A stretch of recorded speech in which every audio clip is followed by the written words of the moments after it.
Let's bring in actor Steve Guttenberg, who lives near the Pacific Palisades Fire and jumped into action to help. Steve, we're used to seeing you on screen in a much different capacity. Usually it's some kind of comedic role. I know this is far from funny. So talk to me about what it's been like for you, for your family, and your neighbors right now. It's just been the biggest fire I've ever seen in my life. And 9 o'clock in the morning, everything was fine. At 10 o'clock in the morning, the sky was black and the fire was raging. I don't know how it started, but Sunset Boulevard was packed with cars. And I tried to get back to my house, and Palisades Drive was packed. So I wasn't able to get up there. And all of a sudden, people were just fleeing. I mean, it was, 2 miles of cars packed. And the fires, they started with these little circles of red, like little devils. Before you knew it, the wind, which is the strongest wind you've ever seen. I mean, it's 80 miles an hour, and it's a hot wind. And it started just spreading all these little pockets of burning embers.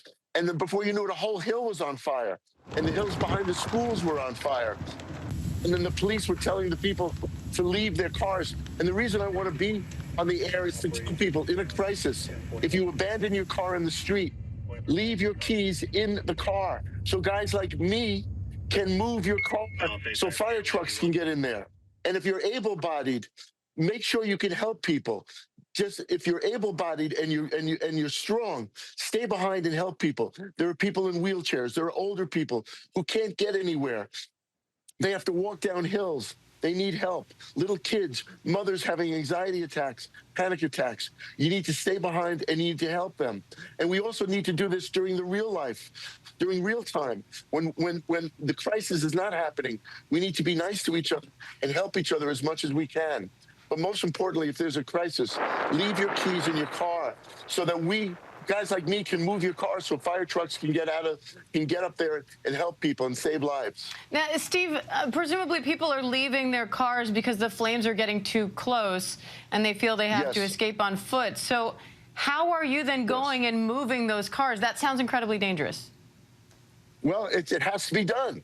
I just decided that all these cars are abandoned. We got to move them out because emergency vehicles need to get up the hill, especially to the highlands. So I just started moving cars and pushing up the curbs and leaving the keys in them, but just moving. And the funny thing is, I don't know how to drive a Tesla. I don't know how to start a Tesla. And there were probably 20 Teslas in the street, and I didn't know how to start them. And then there were people who locked their cars as if they were going to a mall, and I don't know if they're afraid of looters or what they're afraid of, but there were all these cars in the middle of the street that guys like me can't move because they're locked, or they don't leave the keys in them. But I think it was, you see, that's it. That's Palisades Drive. And that's, and people can't get out. Yeah, that's it. That's Palisades Drive. And if you see all the cars, a lot of these are abandoned cars. People just get up and leave. Look, see, that's a car I moved over there. Everybody, you got to make room. Look at this fire. This is right behind the school. I mean, it's unbelievable. But it needed to be done, so you need to look at all the cars.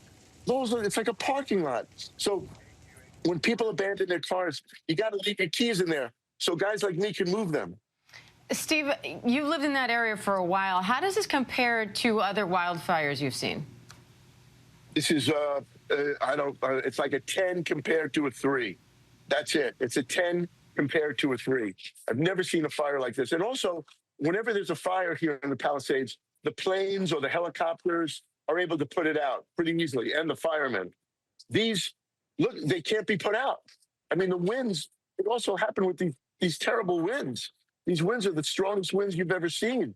And they just make these little dots of devil fire into these swabs of burning buildings. And I tried to get out of the Palisades last night. I was there. I went down toward the ocean.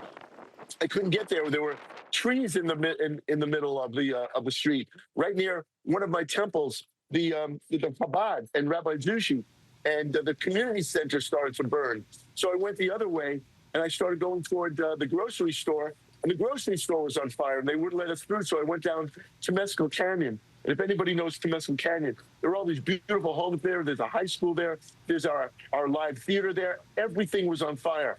Everything was on fire on both sides, and I was the only car there, and I couldn't see more than 3 feet in front of my car. The smoke was so thick. Now, I never think I'm going to die. I never think I'm going to die. But this was one of those moments where I said, "Oh man, this could be the place that I'm going to go." But thank God I couldn't even find PCH. It felt like an hour to get down to PCH, which is really a 5-minute drive. I was going so slow, but both sides, it looked like a volcano was on the sides of the hills. It looked like a volcano. Steve, at last check, these fires are still 0% contained. They say Pacific Palisades, the fire there is burning at 5 football fields a minute. What are you most concerned about right now? And what do you think when you think about the impact on your community? I'm really concerned about anybody who's still in their home, maybe who doesn't have electricity, that lives alone, that doesn't have many friends, that maybe doesn't know how to get out. I'm afraid for them.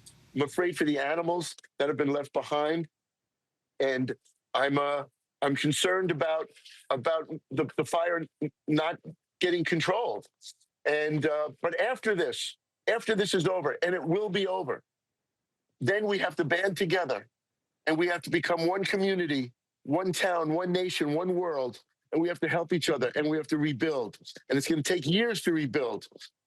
But this is an example that we are not at one street, one city, one town, one nation, we are one world. We are one community. And especially in a crisis like this is where you really find out that it doesn't matter what kind of car you drive, what kind of house you live in. Everybody's the same. Everybody's walking with their belongings, bewildered, trying to find help. Everybody's the same.